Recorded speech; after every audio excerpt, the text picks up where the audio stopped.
You're on CYInterview. I'm Chris Shandeck, featured columnist Jay Bilstein is with me. Today on CYInterview, imagine serving almost 40 years in prison for a crime you did not commit. This is the story of Rickey Jackson. In 2015, Mr. Jackson was exonerated after serving 39 years in prison. Today we welcome Rickey Jackson, filmmaker Matt Waldeck, to talk about the documentary film Lovely Jackson that focuses on Mr. Jackson's quest to be freed from prison. The film is making its world premiere tonight here on June 17th at the American Black Film Festival. Rickey and Matt, thanks for joining us on CYInterview this morning. How are you? Fantastic. Thanks for having us. Rickey, to begin with, after watching this film, I think what I think about most is how you did your best to hold it together through that almost 40 years until the day you were exonerated. How did you keep moving forward? How did you hold it together emotionally and mentally? How did you survive prison?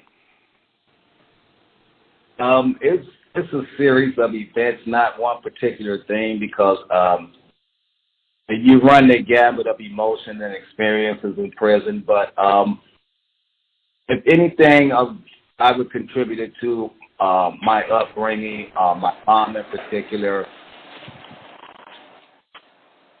And then go ahead. I'm sorry. No, there's really no formula for how you survive tragedy, any tragedy, emotion. But, every day is different, and you have to find a way within yourself to survive that particular day. I never looked at the fact that I was serving life in prison. I just concentrated and focused on the day in front of me. And so then while filming The Lovely Jackson, was it hard to revisit some of these things that you went through while in prison? It was very hard. And a lot of the footage was shot in the prison I was actually spent time in. And it was kind of difficult at first to be in that place. But Matt being the producer and the person that he is, made it a lot easier, made the transition, possible for me to be in that environment again and to get this film done.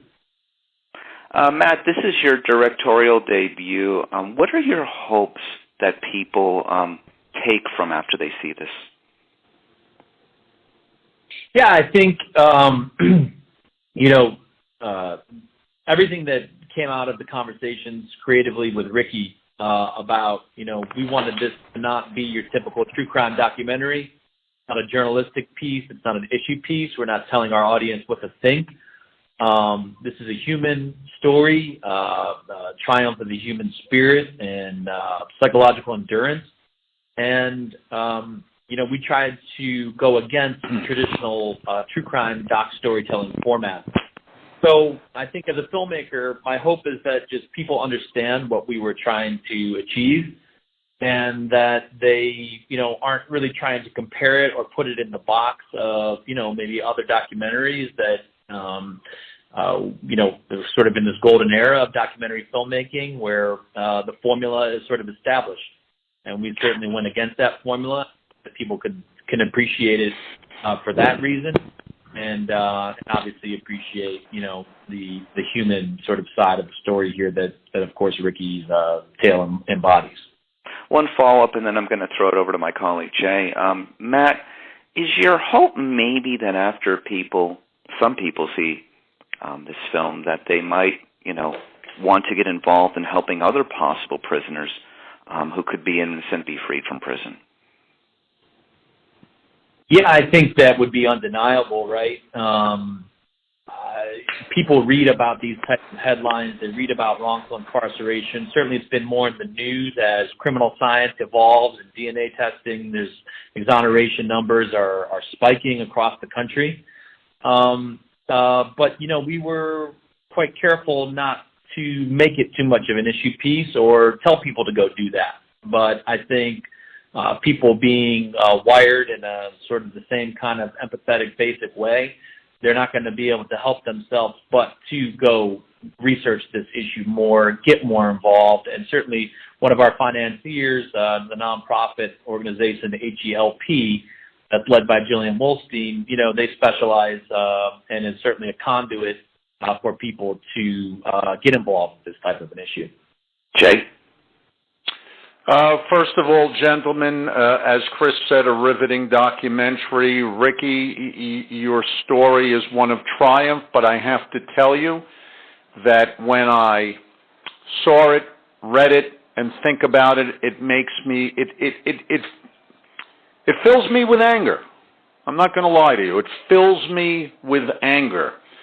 And you seem calm and self-possessed in a very, very positive way. How have you been able to deal with what must be inevitable rage from wrongful incarceration? Well, I had my moments when, especially while I was in the earlier stages of my prison time. But I think my calmness came from the fact that I knew I was innocent, and irregardless of how this turned out, my being innocent was like it was my swan song, so to speak. Regardless of what happened to me, if I never got out of prison, I had resigned a part of myself to the fact that they were wrong and I was on the side of right. I know a lot of people, I still get that today when I talk to people, why you're not mad. And I just look at the things that I have today in my life, and it's more than enough to outweigh the bad, my past and the time I spent in prison.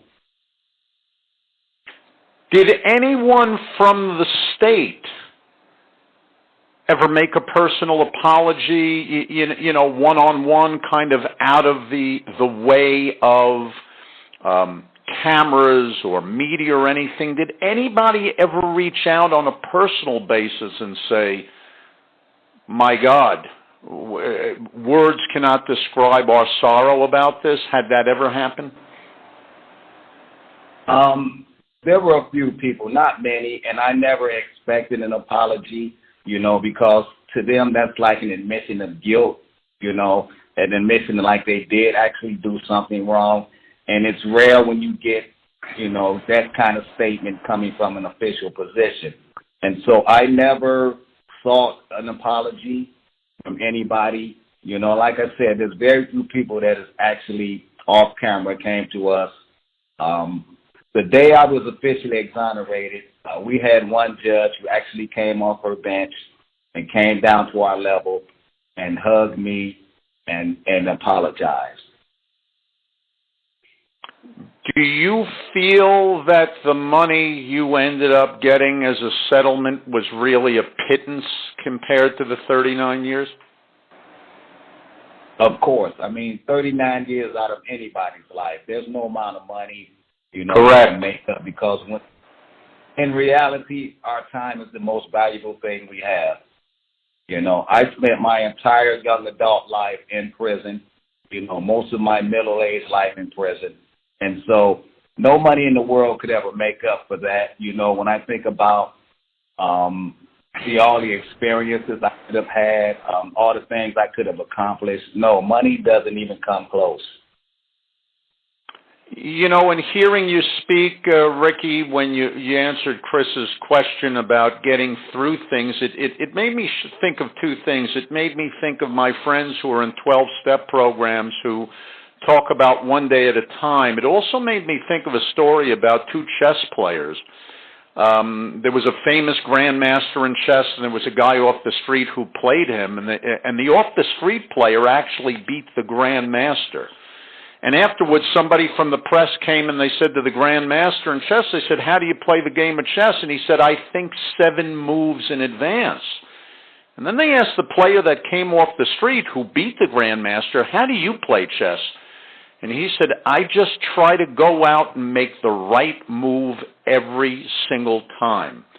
It seems to me, and I don't want to put words in your mouth, and I'd like you to weigh in on this as well, Matt, that part of the story here of your triumph, Rickey, is kind of one day at a time.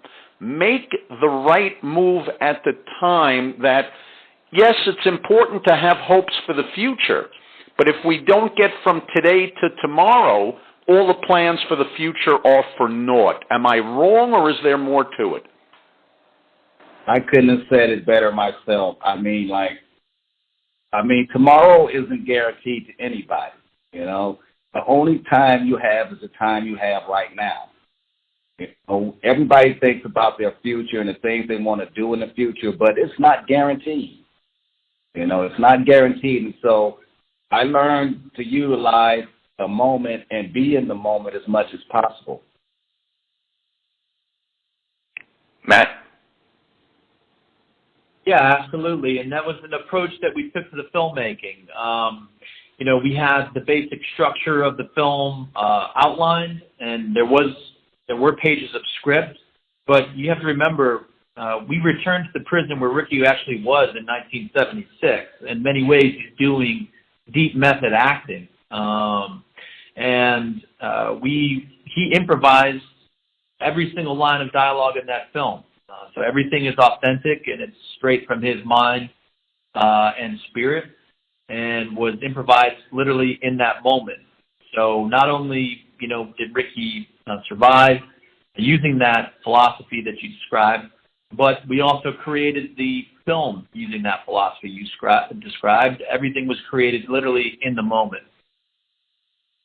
Do you think that too many of us, because of how the United States is today and social media, that we end up going on places like Instagram and we see these images of people kind of reveling in luxury, and we're advertised to about this lusting for luxury and all kinds of different things like that, and somehow in society we've lost the plot that the greatest luxury in life indeed is freedom, and that freedom can only really come from living in the moment? Do you think that's also part of the takeaway message here, or do you think I'm reaching?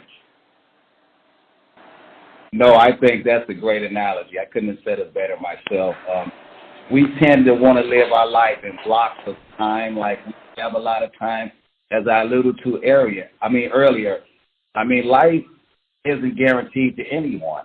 Tomorrow isn't guaranteed to anyone, you know, and we tend to live in the future and while ignoring the moments and the time we have in front of us. And that's a really...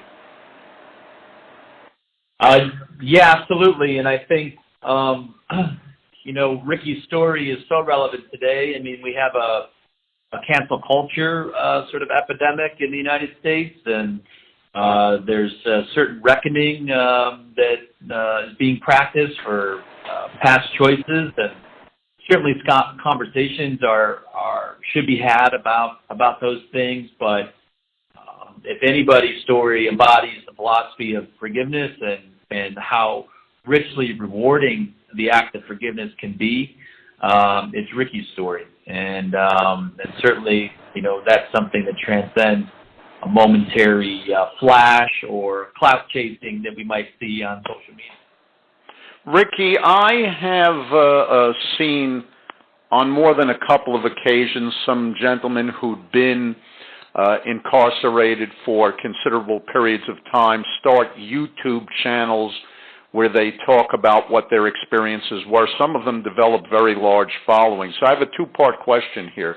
The first part's kind of simple, is would you ever consider having a YouTube channel where you can speak to people about all the lessons you've learned from, first of all, being falsely implicated in a crime, falsely incarcerated, and then the other part is, what is it like to spend almost 40 years in prison? What lessons can you learn?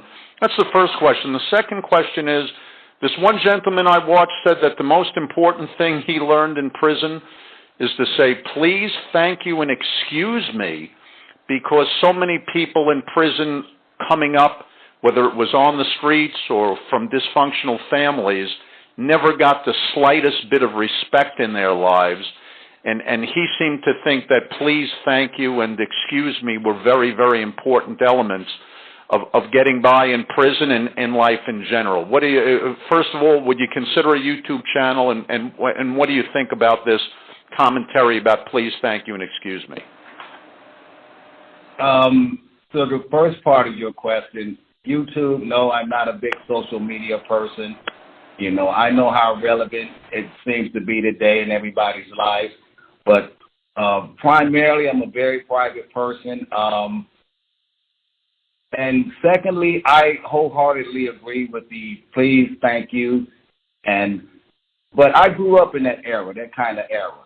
You know, I'm 65 now, so that was very important growing up in my household to utilize those phrases and you know, to navigate life. My mother, my parents taught me that early on in life, you know, and you can definitely tell the difference when people are polite to each other and you use those.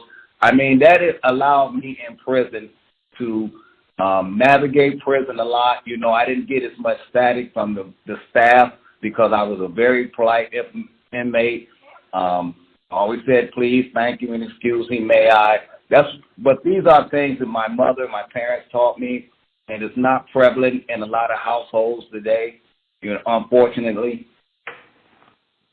I understand. If I could just say, I personally wish you the very, very best, Rickey. I find your story to be one of the great stories of overcoming adversity and the truth outing. And Matt, I hope we see a lot more documentaries from you. And I think these type of documentaries are poignant and really hit a chord with the public and open our eyes to things we might otherwise be unaware of. Chris? Rickey, let me ask you, so at the end of the film, you know, after you're exonerated and you're freed, really what was the first thing you ended up doing? I took a walk. Unescorted, unhindered. I took a walk at night. I remember my first night alone after we had a party and everything, and everybody had went their separate ways. I was finally alone for the first time in almost 40 years. You know, no cameras, no people around, no guards telling me what to do. And I took a walk that night. Remember, it was a crisp, cold November night. The moon was really full and bright, and I took a walk, a free walk, you know. I feel like what we learned from your story, aside from everything, is that I don't know if it's as simple as attitude is everything, but it's also never too late. I mean, at the end of the film, you get married, you have a family, you have a child now. I mean, do you feel like that even with all the time that you've lost, that you've been able to make up for some of it at least in these last few years? More than enough. For the few years that I've been out a free man, my life has been so filled from every corner, from every aspect. And it's a great point you made. Attitude is everything. Attitude is number one. Without the proper right attitude, it doesn't matter if you're a rich man or a poor man or a free man or a slave man. Without the right attitude, you can't be successful in anything. And I think that my attitude about what happened to me was the catalyst for everything in my life that I have now. I'm a rich man, not only monetarily, but family-wise, friend-wise. And without that attitude, even if I had still gained my freedom, I wouldn't have as nearly the amount of friends and done the amount of things that I've been able to do with a negative and bitter attitude. Matt, aside from tonight, the film making its world debut at the American Black Film Festival, what are your hopes for the film after tonight of where you want it to be? Well, wide distribution. We want as many people as humanly possible to see the film. But ultimately, I think the film deserves to be preserved in the Library of Congress. I actually think that this is a real time capsule for what the justice system and the penal system in the United States was in the 20th century and early 21st century.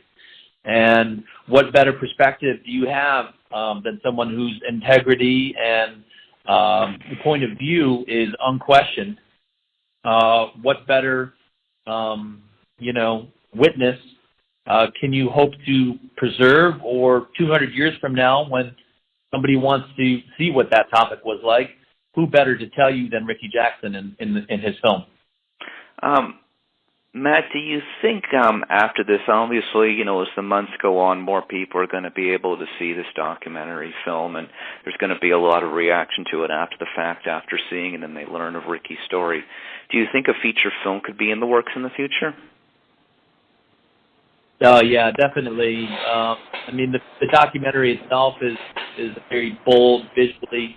It's shot in a very cinematic way, and it's told in a very thrilling way structurally, with some suspense elements, and you definitely feel emotion, and that makes for good cinema. So I think it would be only natural that a scripted narrative feature would sprout out of this, for sure. Jay, anything you'd like to add before we close? No, it's just been absolutely fascinating, but I will say I think that if I think to the Ten Commandments, I think perhaps obviously all the Ten Commandments are extraordinarily important, but I think one of the most heinous things that can happen in life is when people bear false witness. And I'm not pointing any specific fingers here, but I have to say that wrongful incarceration to me engenders personally the same kind of anger as when one person accuses somebody else of something they didn't do. I don't know if there's anything in a life experience that can be worse in terms of a constellation of emotions of being either blamed for something you didn't do or punished for something you didn't do. Is that your experience, Rickey? Oh, most certainly. And being in prison, the attitude among the guilty is far more different, because some guys resign themselves to the fact that, hey, I committed the crime, I'm exactly where I'm supposed to be. But for the innocent, it's totally different. The emotions are totally different. The thought process is totally different. And it's just like the punishment seems double for the innocent than it does for the guilty. Indeed. Chris? So for Rickey Jackson, filmmaker Matt Waldeck, for The Lovely Jackson, which is making its worldwide debut tonight at the American Black Film Festival, featured columnist Jay Billstein and CYInterview. I'm Chris Shandick.